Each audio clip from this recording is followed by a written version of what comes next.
ಮನೆಯೂಟದ ಕನಸು ಕಾಣ್ತಾ ಇರೋ ದರ್ಶನ್ಗೆ ಮತ್ತೆ ಕಂಟಕನ ಅಂತ. ಯಾಕಂದ್ರೆ ದರ್ಶನ್ಗೆ ಮನೆಯೂಟ ಕೊಡಬಾರ್ದು ಅಂತ ಹೇಳಿ ಪತ್ರ ಬರೆಯಲಾಗಿದೆ.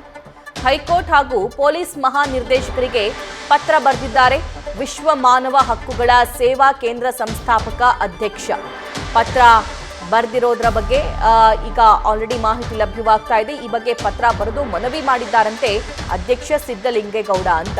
ಬೇರೆ ಕೈದಿಗಳು ಹೇಗಿರ್ತಾರೋ ಅವ್ರನ್ನ ಹೇಗೆ ಟ್ರೀಟ್ ಮಾಡ್ತಾರೋ ಇವರನ್ನು ಕೂಡ ಹಾಗೆ ಟ್ರೀಟ್ ಮಾಡಬೇಕು ಅಂತ, ಮನೆಯೂಟ ಕೊಡಬಾರದು ಅನ್ನುವಂತಹ ಉದ್ದೇಶದಿಂದ ಕೋರ್ಟ್ಗೆ ಹಾಗೂ ಜೈಲಾಧಿಕಾರಿಗೆ ಪತ್ರ ಬರೆದಿದ್ದಾರಂತೆ ಸಿದ್ದಲಿಂಗೇಗೌಡ.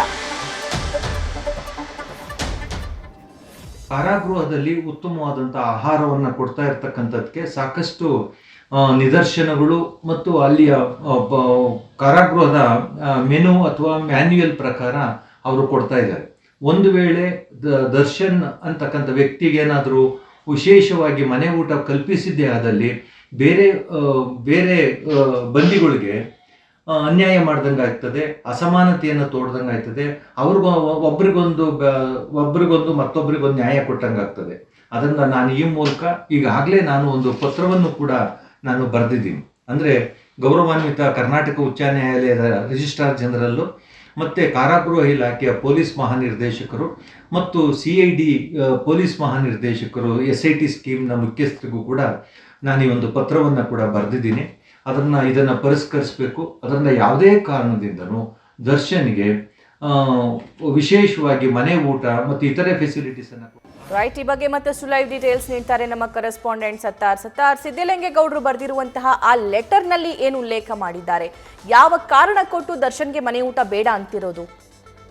ಸಭಾ ಕೊಲೆ ಕೇಸ್ನಲ್ಲಿ ಜೈಲು ಸೇರಿರುವಂತಹ ದರ್ಶನ್ ಈಗಾಗಲೇ ಮನೆ ಊಟಕ್ಕಾಗಿ ಒಂದಲ್ಲ ಒಂದು ರೀತಿ ಸರ್ಕಸ್ ಮಾಡ್ತಾ ಇದ್ದಾರೆ. ಇದೀಗ ವಿಶ್ವ ಮಾನವ ಹಕ್ಕುಗಳ ಸೇವೆ ಕೇಂದ್ರದ ಅಧ್ಯಕ್ಷರಾಗಿರುವಂತಹ ಸಿದ್ದಲಿಂಗೇಗೌಡರು ಒಂದು ಪತ್ರವನ್ನು ಬರೆದಿದ್ದು, ಆ ಒಂದು ಪತ್ರದಲ್ಲಿ ಕೆಲವೊಂದು ಮುಖ್ಯವಾದ ವಿಚಾರವನ್ನು ಉಲ್ಲೇಖ ಮಾಡಿದ್ದಾರೆ. ಅಂದರೆ ಸರಿಸುಮಾರು 5,000ದಷ್ಟು ಕೈದಿಗಳಿರುವಂತಹ ಪರಪ್ಪನ ಅಗ್ರಹಾರದಲ್ಲಿ ಏನಾದರೂ ದರ್ಶನ್ಗೆ ಮಾತ್ರ ವಿಶೇಷ ವ್ಯವಸ್ಥೆಯನ್ನು ಕಲ್ಪಿಸಿದರೆ ಇದು ಇತರೆ ಕೈದಿಗಳ ನಡುವೆ ಅಸಮಾನತೆ ತಂದಿಟ್ಟಂಗಾಗುತ್ತೆ, ಅವರಿಗೆ ಅನ್ಯಾಯ ಮಾಡಿದಂಗಾಗುತ್ತೆ.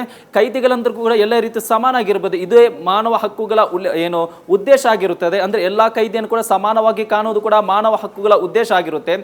ದರ್ಶನ್ಗೆ ಏನಾದರೂ ವಿಶೇಷ ವ್ಯವಸ್ಥೆಯನ್ನು ಕಲ್ಪಿಸಿದ್ರೆ ಅದು ಇತರ ಕೈದಿಗಳ ನಡುವೆ ತಾರತಮ್ಯ ಮಾಡಿದಂಗಾಗುತ್ತೆ, ಅವರಿಗೆ ಅನ್ಯಾಯ ಮಾಡಿದಂಗಾಗುತ್ತೆ. ಇದೇ ಕಾರಣಕ್ಕೆ ಆ ತಾರತಮ್ಯ ಧೋರಣೆ ಉಂಟಾಗಬಾರ್ದು. ಇದೇ ಕಾರಣಕ್ಕೆ ಯಾವುದೇ ಕಾರಣ ಕೂಡ ದರ್ಶನ್ಗೆ ವಿಶೇಷ ವ್ಯವಸ್ಥೆ ಮಾಡಬಾರ್ದು, ಮನೆ ಊಟಕ್ಕೆ ಅವಕಾಶ ಕೊಡಬಾರ್ದು ಅನ್ನೋ ನಿಟ್ಟಿನಲ್ಲಿ ಈಗಾಗಲೇ ಹೈಕೋರ್ಟ್ ಹಾಗೂ ಪೊಲೀಸ್ ಮಹಾನಿರ್ದೇಶಕರಿಗೆ ಪತ್ರವನ್ನು ಬರೆದಿರುವಂತದ್ದು. ಅದರ ಜೊತೆಗೆ ಅವರು ಮತ್ತಷ್ಟು ವಿಚಾರನ ಉಲ್ಲೇಖ ಮಾಡಿದರೆ ಈಗಾಗಲೇ ದರ್ಶನ್ಗೆ ಕಾನೂನಾತ್ಮಕವಾಗಿ ಅಂದ್ರೆ ಕೈದಿಗಳಿಗೆ ಏನೇನು ರೈಟ್ಸ್ ಇದೆಯೋ ಅದನ್ನು ವ್ಯವಸ್ಥೆ ಮಾಡಿದ್ದಾರೆ. ತಮ್ಮ ಸಂಬಂಧಿಕರನ್ನು ಭೇಟಿಯಾಗಲು ಅವಕಾಶ ಮಾಡಿಕೊಟ್ಟಿದ್ದಾರೆ. ಮೂಲಭೂತ ಅಂದ್ರೆ ಫಂಡಮೆಂಟಲ್ ರೈಟ್ಸ್ ಏನಿದೆ ಒಬ್ಬ ಕೈದಿಗೆ ಇರುವಂತಹ ಅದನ್ನು ಎಲ್ಲಾ ರೀತಿ ಕಲ್ಪಿಸಲಾಗಿದೆ. ಅದರ ಹೊರತಾಗಿಯೂ ಕೂಡ ವಿಶೇಷ ವ್ಯವಸ್ಥೆ ಏನಾದರೂ ಮಾಡಿದರೆ ಇದು ಇತರೆ ಕೈದಿಗಳ ನಡುವೆ ಅಸಮಾನತೆ ಉಂಟು ಮಾಡಿದಂಗಾಗುತ್ತೆ, ಅವರಿಗೆ ಅನ್ಯಾಯ ಮಾಡಿದಂಗಾಗುತ್ತೆ. ಇದೇ ಕಾರಣಕ್ಕೆ ಯಾವುದೇ ಕಾರಣ ಕೂಡ ದರ್ಶನ್ಗೆ ವಿಶೇಷ ಅವಕಾಶ ಕೊಡಬಾರದು. ಮನೆ ಊಟ ವಿಚಾರವಾಗಿ ದರ್ಶನ್ ಈಗಾಗಲೇ ಹಲವು ರೀತಿಯ ಸರ್ಕಸ್ ಅನ್ನು ಕೂಡ ಮಾಡಿದ್ದಾರೆ, ಕಾನೂನಾತ್ಮಕ ಕೂಡ ಹೋರಾಟವನ್ನು ಕೂಡ ಮಾಡ್ತಿದ್ದಾರೆ. ಅದರ ಅರ್ಜಿ ಈಗ ಅಂದ್ರೆ ಕೋರ್ಟಿಗೆ ಕದ ತಟ್ಟಿರುವಂತದ್ದು, ಅದರ ಅರ್ಜಿ ವಿಚಾರಣೆ ಇವತ್ತು ನಡೀತಾ ಇದೆ. ಈ ಒಂದು ಸಂದರ್ಭದಲ್ಲಿ ಇದೀಗ ವಿಶ್ವ ಮಾನವ ಹಕ್ಕುಗಳ ರಕ್ಷಣಾ ಕೇಂದ್ರದ ಸಂಸ್ಥಾಪಕ ಅಧ್ಯಕ್ಷರಾಗಿರುವಂತಹ ಸಿದ್ದಲಿಂಗೇಗೌಡರು ಬರೆದಿರುವಂತಹ ಪತ್ರದಲ್ಲಿ ಕೂಡ ಈ ಒಂದು ವಿಚಾರವನ್ನು ಉಲ್ಲೇಖ ಮಾಡಿರುವುದರಿಂದ, ಅಂದ್ರೆ ಪ್ರಮುಖವಾಗಿ ಅವರು ಸಮಾನತೆ ವಿಚಾರವನ್ನು ಇದೀಗ ಪತ್ರದ ಮೂಲಕ ಕೋರ್ಟ್ ಮುಂದಿಟ್ಟಿರುವುದರಿಂದ ಇವತ್ತು ನಡೆಯುವಂತಹ ಈ ವಿಚಾರಣೆ ಸಂದರ್ಭದಲ್ಲಿ ಇದು ತುಂಬಾ ಮಹತ್ವವಾಗಿರುತ್ತೆ.